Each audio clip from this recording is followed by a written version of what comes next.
할렐루야. 하나님의 은혜와 평강이 여러분과 가정 가운데 함께하기를 원합니다. 자, 신년 주일을 맞이해서 여러분 이번 주 또 올해 주제가 뭐라고요? 주를 보고 기뻐하는 교회. 우리 지난주까지 비전 축제를 가졌습니다. 그래서 목적 이끄는 40일 어게인을 다시 시작을 해갖고 이제 40일 동안 새벽 기도를 했고요. 20명 가까운 분들이 최선을 다해서 거의 개근 또 뭐 아프셔갖고 또 사정이 있어서 못 나오신 분들 하면은 한 20-30명 되는 분들이 함께 하셨고, 또 우리 어린이들도 또 부모가 열심히 또 힘을 내서 온 아이들도 있습니다. 하나님께서 여러분들의 기도 가운데 함께 계신 줄 믿습니다. 이런 기도가 있으니까 아무래도 연말이 다른 때보다 좀 틀린 것 같아요. 우리가 기도하면서 준비할 때 바쁘고 힘들더라도 하나님께서 가장 효과적으로 우리 연말을 잘 지나게 하신 줄 믿습니다. 비전 축제는 우리가 목적으로 이끌어가는 삶이 무엇인가를 한번 보았습니다. 우리의 삶은 방향이 중요한데 그 방향이 5가지 방향이 하나님께서 주신 방향이다. 내가 내 방향을 결정하는 것이 아니라 창조하신 하나님께서 우리의 방향을 결정하게 됩니다. 그 방향은 우리가 하나님의 기쁨을 위해서 우리가 계획되었다는 것과, 그리고 하나님의 가족으로 태어나서 교제하는 자로 세우심을 받았다는 것, 그리고 그리스도의 닮도록 우리가 교육받고 훈련되어야 된다는 것, 나아가서 하나님을 섬기기 위해서 우리가 지금의 이 모습으로 창조되었다는 것, 그리고 우리의 사명인 전도를 위해서 우리가 부름을 받았다는 것, 그것을 위해서 우리가 전도와 선교를 하고 있는 중에 있습니다.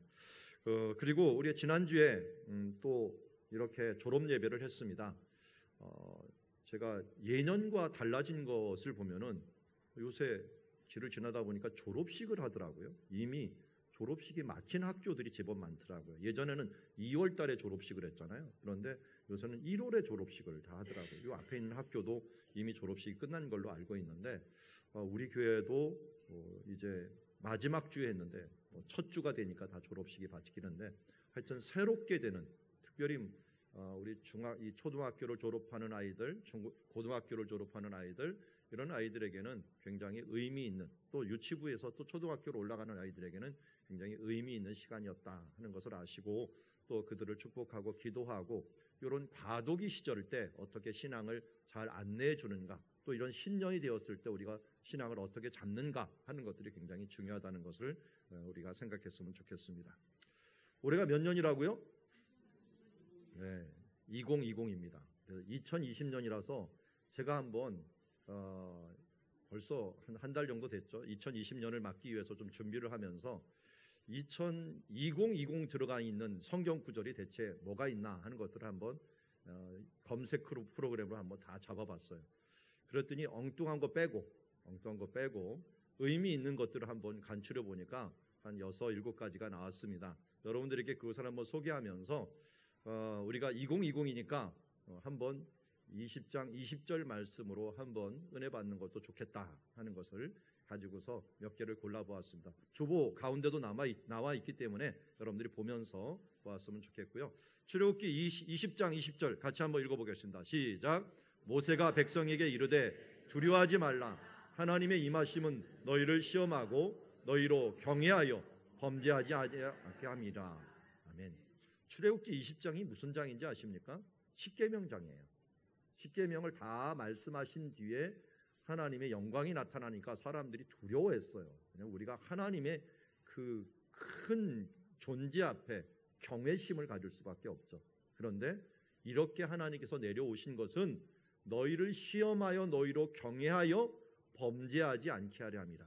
결국은 하나님께서 계명을 주신 이유는 우리가 범죄하지 않고 하나님의 백성으로 함께 살아가기 위해서. 왜? 하나님은 거룩하시기에 하나님과 동행하는 삶을 살려고 한다면 바로 이러한 삶이 필요했기 때문에 두려워하지 말아라 하면서 하나님께서 십계명을 주신 그 본문 말씀이 또 20장 20절에 해당합니다. 열왕기하 20장 20절도 의미가 있는 것 같아요. 우리 히스기야 이야기인데요. 함께 읽어보겠습니다. 히스기야의 남은 사적과 그의 모든 업적과 저수지와 수도를 만들어 물을 성 안으로 끌어들인 일은 유다 왕 역대 지략에 기록되지 아니하였느냐. 아멘. 히스기야를 평가한 말입니다. 히스기야를 평가한 말. 그러니까 왕 중에서도 참 선한 왕, 하나님을 기쁘시게 했던 많은 왕이 있지만 히스기야 왕은 참으로 대단한 왕이었어요. 왜 그런지 아십니까? 나라가 두 개로 쪼개져 있었는데요. 북쪽이 멸망할 때 있었어요. 북쪽이 막 멸망할 때 남쪽도 멸망하기가 쉬운 때였거든요. 그런데 히스기야가 나라를 지켜냈어요. 그렇기 때문에 사람들에게는 굉장히 중요한 인물, 어려움 가운데서 주전 722년에 북이스라엘이 멸망했는데 그나마 히스기야가 지켜내므로 한 200년을 더 버텼습니다. 국제 정서가 어려운데도 불구하고 그런 중요 인물이 그렇게 버틸 수 있었던 힘 중에 하나가 그가 남겨놓은 것들이 많았습니다. 남겨놓은 것 중에 하나가 남은 사적, 하나님의 말씀으로 예루살렘을 어떻게 지켰는가, 기도함으로 어떻게 지켰는가 하는 그런 역사적인 모든 일들과 함께 업적, 그리고 저수지와 물을 성 안으로 끌어들인 것, 물을 성 안으로 끌어들인 물을 우리는 실로암이라고 부릅니다. 그러니까 신약 시대에 나오는 실로암이 누가 만든 거냐면 이 히스기야가 만든 겁니다. 이런 일들을 남겨놓았기 때문에 그나마 몇백 년 동안 사람들이 이 예루살렘에서 나라를 지킬 수 있었던 것을 보게 됩니다. 여러분, 한 사람의 업적이 또 사적이 정말 많은 부분들을 결정할 때가 있습니다. 올 한 해 이러한 사적과 업적을 남기는 여러분들이기를 원합니다. 하나님 앞에 정말 영원한 흔적을 남기고 또 영원한 이 업적을 남길 수 있다면 이것이야말로 영원한 상급이 될 수 있을 것입니다. 자, 역대하 20장 20절 말씀이 제가 이것을 설교할까 요한복음을 설교할까 하면서 고민을 했던 말씀이 이 말씀이 너무 좋아갖고 자, 역대하 20장 20절 같이 읽겠습니다. 시작. 이에 백성들이 아침에 일찍이 일어나서 드고와 들로 나아가니라. 나갈 때 여호사밧이 서서 이르되 유다와 예루살렘 주민들아 내 말을 들을지어다. 너희는 너희 하나님 여호와를 신뢰하라. 그리하면 견고히 서리라. 선지자들을 신뢰하라. 그리하면 형통하리라 하고. 아멘. 이때 상황이 어떤 상황이었냐면요, 남과 북이 좀 힘을 합쳤을 때예요. 그래서요 동쪽에 있는 적이었던 모압이라는 사람들이 반란을 일으켜갖고 북쪽에 있는 사람들을 많이 죽였어요. 그래서 모압이라고 하는 메사라고 하는 왕이 있었는데 그 왕이 비문에 보면은 7,000명의 이스라엘 사람들을 느보산에서 모두 밀어갖고 딱 낭떠러지로 죽이는 이런 일들까지 서슴지 않았던 일입니다. 그래서 전쟁이 일어났죠. 전쟁이 일어났는데 모압을 치기에는 북쪽의 힘만이 부족해서 남쪽의 힘 여호사밧이 함께 했어요. 그러니까 여호사밧이 함께 모압의 남쪽을 돌아갔고, 동쪽 나라인데요, 동쪽에 있는 동쪽과 유다 사이에는 사해라고 하는 큰 호수가 있습니다. 바다라고, 소금바다라고 하죠. 이것을 우회해 갖고 들어가는데 우회하고 들어가는 길에 물이 부족했을 때 엘리사라는 사람이 기도해 갖고 물이 나오기도 했고, 그래서 거의 다 승리를 거뒀습니다. 거뒀는데 이 메사라는 왕이 얼마나 끝까지 항전을 했냐면 자기 아들 세자를 막 불태우면서 신한테 드리면서 끝까지 항전의 의지를 하면서 둘러싸 갖고 그들이 굶어 죽을 때까지 좀 버티려고 했는데 사람들이 너무 민망해서 철수를 해버렸습니다. 근데 그 철수를 하고서 그냥 민망하니까 철수를 했는데 그것에 그친 게 아니라 이 모압 왕 메사가 내가 이 북이스라엘 사람은 그렇다 쳐. 근데 남유다 너희들은 왜 우리를 치러 왔느냐? 너희들은 우리가 죽이지도 않았고 싸움도 없었는데 하면서 도와주었던 유다에게 더 화가 나갖고 자기 주변에 있는 세 나라와 힘을 합쳐갖고 유다로 쳐들어왔습니다. 유다는 얼마 전에 전쟁을 했기 때문에 벌써 많은 부분들에서 소진하고 군사적인 면에서 약할 때였어요. 그래서 이 연합군을 막기에는 너무 힘든 때였습니다. 사해가 말랐을 때 사해 가운데를 건너갖고 들어오는 이 적들을 어떻게 막아낼까 하는데 너무나도 위기 상황이 다가왔습니다. 북쪽에서도 아마 도와줄 여력이 없었던 것 같습니다. 그러자 이 여호사밧이 금식을 선포하면서 하나님께 기도했습니다. 그때 함께 금식하고 막 기도하고 있을 때 선지자가 나타나서 하나님께서 승리를 주신다고 한다. 이 말을 듣고 나서 지금 말한 것이 역대하 20장 20절입니다. 드고와 들로 나갑니다. 그냥 나가는 게 아니라 찬양대를 앞세우고 나갑니다. 찬양대를 앞세우고 나가면서 하나님이 이기신다고 했으니까 반드시 이기게 하실 것이다. 우리가 전쟁 안 하고도 이기게 하실 것이다 하면서 유대와 예루살렘 주민들아 내 말을 들을지어다. 노란색 다시 한번 읽어봅시다. 시작. 너희는 너희 하나님 여호와를 신뢰하라. 그리하면 견고히 서리라. 그의 선지자들을 신뢰하라. 그리하면 형통하리라. 아멘. 그렇습니다. 하나님 여호와를 신뢰하면 우리가 견고히 설 줄 믿습니다. 선지자들이 주신 말씀, 성경 말씀을 신뢰하면 어떻게 돼요? 형통할 것입니다. 이 말씀을 믿습니까? 올 한 해도 우리가 하는 일을 하나님을 신뢰하고 하나님의 말씀을 신뢰하면서 주 예수 그리스도의 이름으로 선포하면서 나아갈 때 하나님께서 승리를 주신 줄 믿습니다. 그래서 이 사람들이 어떻게 했습니까? 시스고개라고 하는 고개, 그 모압 사람들이 고개를 올라와야 되는데 한 400m 밑에 있는 곳에서 올라와야 돼요. 엔게디라는 곳에서. 근데 시스고개에 올라와서 쫙 쳐다봤더니 그 엔게디라는 곳에서 자기네끼리 싸워갖고 연합군끼리 자기네끼리 싸워갖고 다 도망가고 죽고 난리가 난 거예요.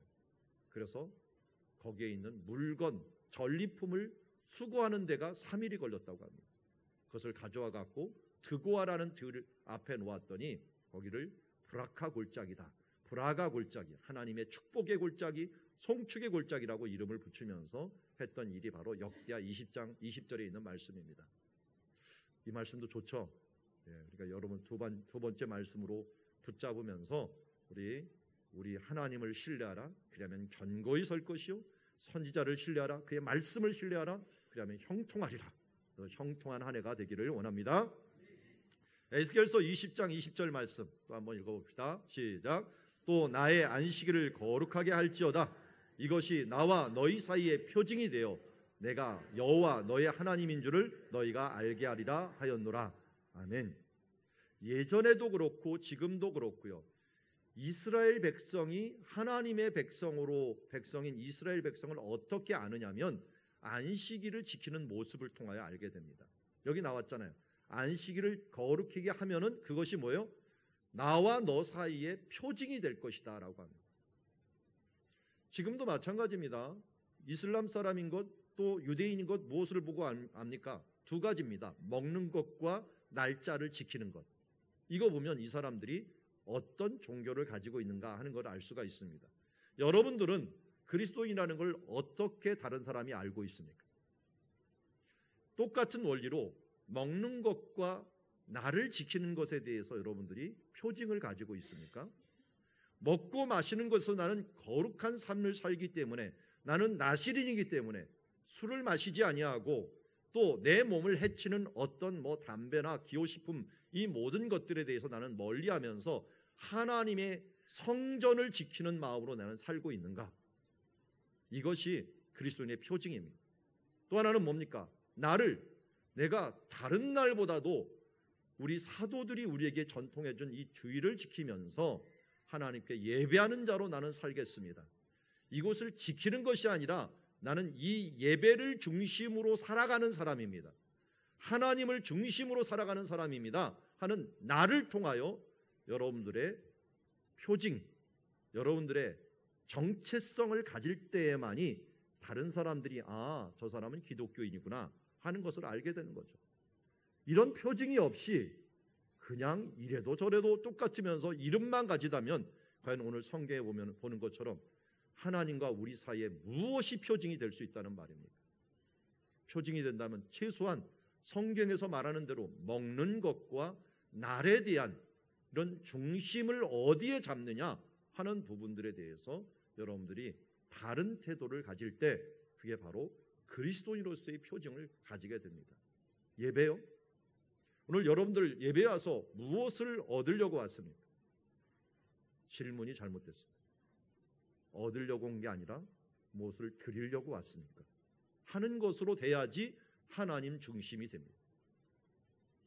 하나님이 중심이 된다라고 하는 것은 하나님의 그 예배에 내 모든 초점이 맞춰져 있는 거예요. 일주일을 무엇을 위해서 사느냐? 예배를 준비하는 모습으로 사는 것입니다. 일주일을 무슨 힘으로 사느냐? 예배 때 얻은 은혜를 가지고 살아가게 됩니다.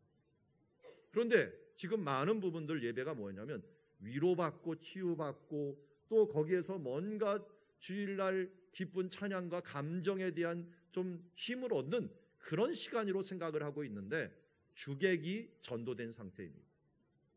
우리는 하나님을 섬기는 자로 지음을 받았지 하나님이 우리를 섬기는 자로 지음을 받은 존재가 아닙니다. 우리는 피조물입니다.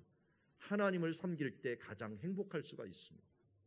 내가 위로받을 때보다도요, 하나님을 섬기고 찬양할 때 이상하게 하나님께서 더 큰 기쁨으로 함께하게 됩니다. 왜냐하면 우리는 그렇게 창조되었기 때문에 그렇습니다. 그래서 여러분, 우리가 초신자 때에는 그렇게 살아갈 수 있습니다. 위로받고 힘을 얻고 예배를 통하여 조금 이 방향을 좀 우리가 바라보고 또 하나님의 크신 은혜를 통해서 감정적이나 또 우리의 일주일 동안 피로나 연약했던 것들을 힘을 받을 수 있는 시간이 됩니다. 그러나 언제나 이렇게 있으면 안 됩니다. 우리의 원래의 목적은 예배하는 자로 창조되었다는 것입니다. 그래서 여러분들의 힘을 언제로 모아야 돼요? 예배로 집중해야 됩니다. 그래서 일주일 동안 쌓아놨던 힘과 모든 에너지를 예배에 쏟아놓으면서 하나님께 영광을 돌리는 자가 바로 하나님 중심의 예배자라고 할 수 있을 것입니다. 2020년 동안은 지친 몸을 가지고 예배에 나오려고 하지 마시고, 바쁘게 힘들게 너무 허덕거리다가 예배에 나오려고 하지 마시고, 예배 전에는 여러분들이 예배에 집중하며 준비하여서 이때 하나님 앞에 모든 것을 쏟아놓을 정도로 마음과 정성을 진정으로 드리는 예배자로서 올 한 해 서기를 주의 이름으로 축원합니다. 우리 주제가 되었던 말씀은 요한복음 20장 20절 말씀입니다. 이 말씀 같이 한번 읽어보겠습니다. 시작. 이 말씀을 하시고 손과 옆구리를 보이시니 제자들이 주를 보고 기뻐하더라. 이 말씀은 조금 이따 보도록 하겠고, 사도행전 20장 20절 말씀도 굉장히 좋습니다. 같이 읽겠습니다. 시작. 무엇이든지 공중 앞에서나 각 집에서나 꺼리낌 없이 여러분에게 전하여 가르치고.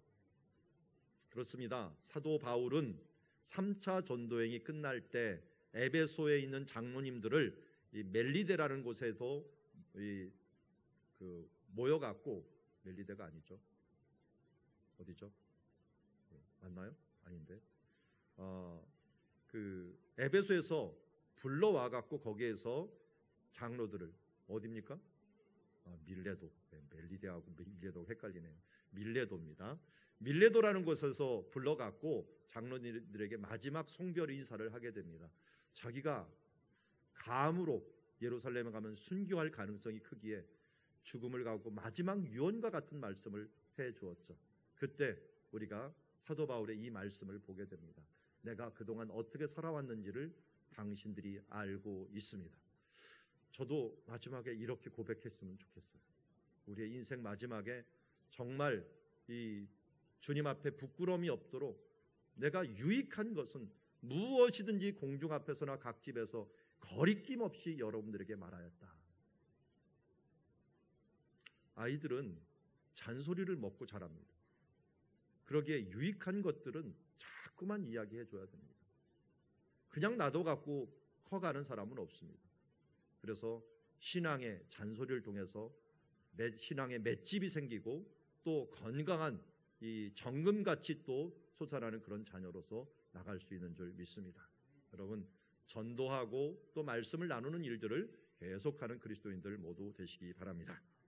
자, 오늘 우리가 주제인 말씀을 함께 조금 심도 있게 보았으면 좋겠습니다. 20장 20절 말씀이 제자들이 주를 보고 기뻐하더라 라고 했는데요, 이 상황이 어떤 상황인지는 여러분 잘 아시죠? 요한복음 20장 19절 말씀을 보면은 안식 후 첫날 저녁 때 제자들이 유대인들을 두려워하여 모인 곳에 문을 닫았더니 라고 얘기합니다. 안식 후 첫날은 예수님이 부활하신 날입니다. 새벽에 부활했습니다. 그리고 저기 엠마오로 가는 제자들이 갑자기 돌아와갖고 내가 살아계신 예수님을 봤다고 하고, 막달라 마리아가 예수님이 살아났다는 것을 보았습니다. 그런데 이 사람들을 별로 그렇게 신통치 않게 신뢰하지 않았어요. 그들이 뭐 영을 보았든지 뭔가 잘못 보았겠지라고 해갖고 제자들은 문을 잠그고서 두려워했습니다. 왜 두려워했을까요? 예수님이 죽었으니 이제 자기네들이 그 다음 대상이 되지 않을까 하면서 들여와서 문을 닫았는데 그 닫힌 그 공간에 시간과 공간을 초월해서 예수님께서 들어오신 것입니다. 들어오신 예수님이 우리에게 평강이 있을지어다라고 말씀하셨어요. 그러면서 제자들이 뭡니까? 그분이 정말 예수님인가 하는 걸 의심할 때 예수님께서 예수님의 고난의 흔적이었던 손과 옆구리를 보여주었더니 제자들이 정말 예수님이 맞구나 하면서 제자들이 주를 보고 기뻐하였다라고 말하고 있습니다. 제자들이 예수님을 보고 기뻐하는 이 기쁨의 모습들을 보니까 이렇게 생각할 수 있습니다. 예수님을 보고 기뻐하는 자들에게 어떤 일이 일어나는가 하는 것들을 좌우에서 말씀합니다. 첫 번째, 하나님께서 평강을 주신다라고 얘기하고 있습니다. 20장 19절에서 너에게 평강이 있을지어다라고 얘기를 하고 있고, 또 1절에서도 너에게 평강이 있을지어다. 그러니까 주를 보고 기뻐하는 사람들에게는 좌우, 위와 아래, 우리 처음과 끝에 모두 뭐가 함께해요? 하나님의 평강이 함께하는 줄 믿습니다. 이걸 우리는 히브리어로 평강이 뭡니까? 샬롬. 우리 한번 인사해 봅시다. 샬롬. 네, 한 해 동안 여러분들에게 평강이 있기를 원합니다. 하나님을 보고 기뻐하는 자들에게는요, 평강이 있을 수밖에 없어요. 우리 로마서 8장 말씀을 성구 영신 예배 때 보았지만 영의 생각은 뭐라고요? 생명과 평안이라고 했죠. 이 평안과 평강이 같은 뜻입니다. 영의 생각, 주님을 바라보고 주님과 함께 하려고 하는 모든 사람들에게는 바로 하나님의 이 평강이 함께한 줄 믿습니다. 정말 하나님의 평강은요, 세상이 주는 것과 같지 않아요. 우리 세상에 주는 평강은 어떤 걸 평강이라고 합니까? 아무 일도 안 일어나고 좋은 일만 일어나면 평강이라고 하죠. 근데 하나님의 평강은 수준이 틀립니다. 어려운데도 평강해요. 환난 중에서도 기뻐요. 부족한 중에서도 만족해요. 이게 참 평강 아닐까요? 평강이 안에서 솟아나는 겁니다. 세상이 줄 수 없는 평안. 이것이 바로 주님께서 주시는 기쁨 가운데 주시는 평강인 줄 믿습니다. 이 평강을 주시면서 주님께서 무엇을 우리에게 부탁하시는가? 우리가 받는 것도 있지만요, 21절 보니까 하나님께서, 예수님께서 원하는 것이 있어요. 그걸 뭡니까? 아버지께서 나를 보낸 것 같이 나도 어떻게 한다고요? 너희를 보내노라, 파송한다라고 얘기하고 있어요. 자, 여기인데 우리가 잊지 말아야 될 것 중에 하나는 뭐냐면, 예수님이 지금 이 땅에 오신 이유가 왜 왔다는 거예요? 아버지께서 나를 보냈기 때문이라는 거예요. 보냄을 받은 사람이 지금 제자들에게 보낸 거예요? 나도 너희를 보낸다. 뭐와 같은 지금 상황입니까? 운동 경기로 치자면 릴레이 경기. 내가 하나님께로 받았어요. 누구한테 주는 겁니까? 지금 제자들한테 주는 겁니다. 제자들이 받아서 누구한테 줬을까요? 그 다음 제자들에게 줬겠죠. 그 제자는 또 누구에게 줬을까요? 그렇게 전달되고 갖고 온 게 뭡니까? 저게까지 왔고 여러분께까지 온 겁니다. 그런데 이건 어디서부터 근원하는 거예요? 하나님으로부터. 그래서 이것은 성스러운 사명입니다. 우리가 하나님의 말씀을 받아서 다른 사람에게 전달하는 것들, 우리가 받은 은혜를 전달하는 것들은 하나님으로부터 근원하는 것입니다.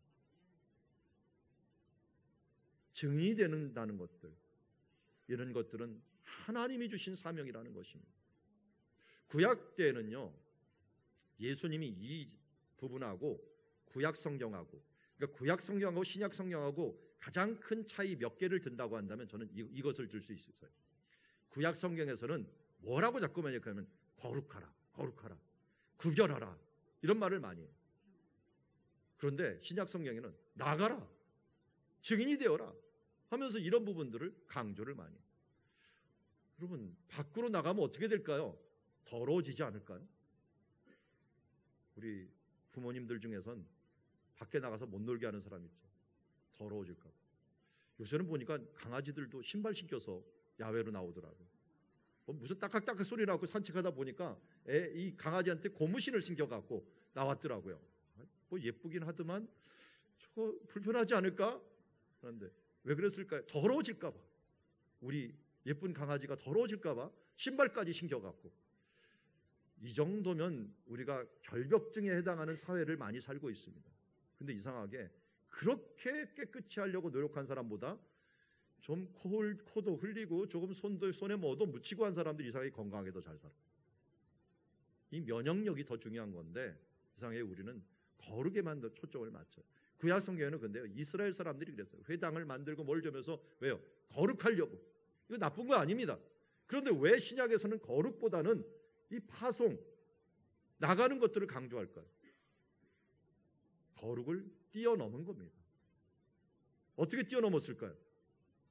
그 뒤에 22절을 보면 알 수 있습니다. 그들을 향하여 숨을 내쉬며 이르되 성령을 받으라 라고 얘기합니다.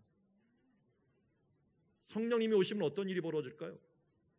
성령님이 오시면 우리 가운데 내가 되는 것이 아니라 하나님이 살아 움직이기 시작합니다. 요한복음 7장 38절 39절의 말씀에 보면 나를 믿는 자는 그 배에서 뭐가 된다고요? 생수의 강이 흘러나요. 여러분, 우물하고 생수하고 뭐가 틀립니까? 우물은 물을 보관만 해놓습니다. 웅덩이에요. 이거는 거룩이 필요해요. 정말 누구도 못 오게 만들어야 돼요. 왜냐하면 잘못 오염되면 못 쓰기 때문에 그렇습니다. 그런데 샘물은 틀립니다. 샘물은 조금 더러운 게 들어와도 어떻게 돼요? 샘물이 자꾸만 솟아나서 모든 것들을 씻어내버립니다. 신약시대 때는 샘물의 시대입니다. 구약시대 때는 우물의 시대라고 한다면 신약시대는 샘물의 시대입니다. 성령님이 우리 가운데 와서 솟아남으로 말미암아 이제 거룩할 정도가 아니라 다른 사람을 거룩하게 하는 사회로, 그런 성령의 능력으로 증인으로서 우리가 부름을 받았습니다. 그러기 위해서는 어떻게 돼요? 먼저 우리가 성령이 충만해야 돼요. 그래서 예수님이 뭐라고 했습니까? 성령을 받으라. 그들을 향하여 숨을 내쉬는 이 장면에서 뭐가 생각이 나십니까? 천지 창조 때 누구를 창조할 때? 인간을 창조할 때 어떻게 했어요? 생기를 불어넣으시고, 지금은 예수님께서 새롭게 창조하는 것입니다. 그리고 에스겔서에 보면은 30장에 보면 생기여 오라 라고 말합니다. 예수님께서 지금 생기를 오라 하면서 성령을 너희가 받음으로 말미암아 너의 능력으로 너의 힘으로 살아가지 말고 성령이 주시는 내 배에서 생수의 강이 흘러나는 그 성령의 능력으로 너희가 살아가라 라고 우리에게 말씀하고 있습니다. 새해는 바로 이렇게 살아가기를 원합니다. 여러분, 내 것을 지키려고 급급한 삶들을 살아가지 마시고 내 속에서 솟아나는 하나님의 기쁨과 생수의 강으로 이 땅을 변화시키고 우리의 삶에 영향력을 미칠 수 있는 이 시대의 리더로서 살아가는 주의 자녀들이 되기를 주의 이름으로 축원합니다. 이 능력이 얼마나 대단한지 아십니까? 너희가 누구 죄든지 사하면 사해질 것이라고 얘기합니다. 여기 착각하지 마십시오. 여기서는 내가 누구의 용서받을지어다 하면 용서받는 게 아니에요. 사람이 용서할 수 있는 건 하나도 없습니다. 여기서 우리 앞뒤 문맥을 봐야 돼요. 내가 너희를 보낸다 그랬죠. 무엇을 가지고 가서 보내는 것? 성령의 능력, 성령이 주신 복음을 가지고 보내는 겁니다. 그러니까 성령을 받으면 어떻게 됩니까? 우리가 성령의 복음을 받으면 어떻게 돼요? 나도 모르게 내 안에서 죄가 회개가 되고 용서가 되면서 새로운 사람으로 됩니다. 그러니까 복음을 받으면 누구든지 그 죄가 용서하여진다라는 것입니다. 그런데 복음을 받지 않으면 누구의 죄든지 그대로 두는 거나 마찬가지가 됩니다. 누구에게 복음을 전하지 않으면 그대로 있게 되면서 죄로 인하여 이미 죽은 자가 되는 것입니다. 오늘 우리는 주를 보고 기뻐하는 교회가 되기를 원합니다. 주를 보고 기뻐하는 교회에는 평강이 있습니다. 용서가 있고 구원이 있습니다. 이를 위해서 우리는 하나님 앞에서 파송받은 자, 여기에 머물러 있는 자가 아니라 성령의 충만함을 받고 세상을 향하여 나가야 되는 자가 되어야 될 줄 믿습니다. 도표를 보면 더욱더 분명히 알 수 있습니다. 우리 주를 보고 기뻐하는 교회는 축복받는 교회입니다. 어떤 축복을 합니까? 평강의 축복, 또 구원의 축복이 있습니다. 그러나 우리에게는 할 일이 있습니다. 하나님 앞에 파송받은 자처럼 이 땅에서 삶의 메시지를 나누고 은혜를 나누고 복음을 나누고 비전을 나누고 우리의 열정을 나누고 나가서 성령의 그 능력을 나눠주는 사회가 되어야 될 줄 믿습니다. 여러분, 이렇게 주님을 보려면 어떻게 해야 됩니까? 주님을 보면 그냥 보여지는 게 아닙니다. 주님이 어떻게 나타나셨습니까? 우리에게 말씀이 육신이 되어 이 땅에 오셨습니다. 예수님을 보여달라고 많이 말을 합니다. 그래서 하나님이 예수님을 보여줬습니다. 하나님을 보여달라고 합니다. 그래서 하나님이 자기 자신을 예수님으로 보여줬습니다. 그래서 예수님은 보이지 않는 하나님의 형상이라고 얘기합니다. 또 어떤 사람은 그러면 나도 예수님 보게 해주세요 라고 했는데 예수님을 우리에게 보여주었습니다. 무엇으로요? 말씀으로 보여주었습니다. 여러분, 이수신이 있었다는 거 믿습니까? 예전에 있었다는 거 믿습니까? 그가 거북선을 만들었다는 것도 믿습니까? 이거는 사실을 믿는 거예요. 그런데 그거는 믿으면서 예수님을 믿지 않는다는 거, 이거는 너무나도 밝혀진 건데 그 부분들을 믿지 않는 건 말이 안 되죠. 그러나 믿는다는 건 그 정도에 믿는 것은 아닙니다. 그를 신뢰한다는 겁니다. 이수신 장군이 저희를 구원할 수는 없습니다. 그거는 역사적인 인물이지만 예수님께서 이 땅에 오셔서 하신 말씀이 내가 너희를 위하여 구원하러 오셨다라고 분명히 말씀하셨습니다. 내가 곧 길이요 진리요 생명이니 나로 말미암지 않고는 아버지께로 올 자가 없다라고 예수님께서 말씀하셨기에 그 말씀을 믿고 우리가 주님을 믿고 주님을 보고 기뻐하면서 주님 앞에 나가는 줄 믿습니다. 그래서 우리가 주님을 보고 어떻게 기뻐할 것인가? 말씀 보며 기뻐해야 됩니다. 그래서 성경 통독이 이제 연초부터 들어가지만 말씀 보며 기뻐하는 교회가 되기를 원합니다. 두 번째는 예수님을 어떻게 봅니까? 말씀은 하나님의 영감으로 기록되었기 때문에 기도할 때 말씀이 분명하게 보여주게 됩니다. 기도하면서 예수님을 더 분명하게 볼 수가 있습니다. 말씀을 그냥 이 말씀 자체, 글자 자체가 예수님으로 변화되는 것은 기도할 때 이것이 온전하게 예수님의 말씀으로 살아 움직일 수가 있습니다. 제가 목적 이끄는 삶을 설교할 때 다른 건 안 쓰고 계속 말씀만 기록해 놨어요. 제발 한 말씀만 걸려라. 누구든지 한 말씀만 딱 걸리면은 그 말씀 하나가 인생을 변화시키고 그 말씀의 운동력이 내 삶을 변화시키기 때문에 그렇습니다. 오늘 함장로님이 기도를 했는데 한 말씀이 걸리긴 걸렸더만. 무슨 말씀인지 뒤에 보신 거 있나요? 네, 나중에 물어보세요. 제가 보니까 부끄러움이 없는 인정된 일꾼, 이 말씀, 힘쓰라고 하는 이 말씀이 원래 목적 이끄는 삶에서 우리가 요절로 준 말씀인데 이 말씀을 붙잡은 것 같습니다. 여러분, 한 말씀씩만 붙잡고 살아보세요. 그 말씀이 나를 움직여가고 능력이 있습니다. 나는 힘이 없는데요, 말씀의 능력이 있어요. 그래서 인생이 변하고 내 삶이 변하고 그 운동력으로 이 영의 생각이 들어오면서 어떻게 됩니까? 생명력이 일어납니다. 거기다가 참된 평화가 우리 가운데 솟아나게 됩니다. 그래서 말씀과 기도가 함께하고 이것을 증명하는 게 사랑입니다. 실천하는 겁니다. 실천할 때 하나님의 말씀이 살아 움직이게 됩니다. 그래서 사랑하며 섬기며 기뻐하는 교회. 이제는 내가 작은 예수가 되어서 이 땅에서 살아야 될 참된 이유를 실천해 나가는 삶이 우리 가운데 있어지기를 원합니다. 제가 표를 만들고 나서도 참 잘 만들었다라는 생각이 들었어요. 자화자찬하는 게 아니라 제가 만든 게 아니고 성령님께서 이렇게 생각을 심어 넣어 주신 겁니다. 이번에는 조금 실천적인 주제죠. 주를 보고 기뻐하는 교회인데 어떻게 보느냐? 말씀 보고 기뻐하고 기도하고 기뻐하고 사랑하고 기뻐하고. 목사님 또 말씀 기도네요. 이렇게 얘기하는데 원래 성경의 결론이 말씀과 기도입니다. 왜? 거기에 주님을 볼 수 있기 때문에요. 그런데 다양한 방법으로 우리가 보고 있는데 올 한 해 이렇게 보고요. 이렇게 주님을 계속 바라보면요, 큰 바위 얼굴처럼 주님을 닮아요. 닮다 보면 어떻게 됩니까? 주님을 더 닮고 싶고 더 가까이 가고 싶어요. 이상하게 기도하면 더 기도하고 싶고요, 말씀 보면 더 말씀 보고 싶고요, 더 사랑하면요 더 사랑하고 섬기고 싶어요. 이게 바로 하나님께서 우리를 창조하신 목적이기 때문에 그렇습니다. 그래서 올 한 해, 내년이 우리 교회 안식년인데요, 올 한 해는 어떻게 하자고요? 여기 말씀처럼 내가 명령하여 6째 되는 해에 복을 너희에게 주어 그 소출이 3년 동안 쓰게 하리라. 우리 교회가 2000년 12월에 창립이 되어서 계속 6년 지나고 7년째 안식년을 계속하고 있습니다. 이제 세 번째 6년이라고 안식년을 앞두고 있는데 그 앞둔 시점에서 하나님 앞에 이 기도를 드렸으면 좋겠습니다. 하나님, 안식년에 앞서서 3년 동안 쓰게 한다고 말씀하였사오니 내게 은혜를 3배나 부어주시옵시고 그리고 열심을 내가 3배나 부어주시어서 하나님 앞에 이 주를 보고 정말 기뻐하는 그런 이런 한 해가 되게 하옵소서 하는 3배의 축복을 주시옵소서 하는 기도를 드리기를 원합니다. 우리 설날을 맞이해서 그 3배 말고 이 세배를 사모하시기 바랍니다.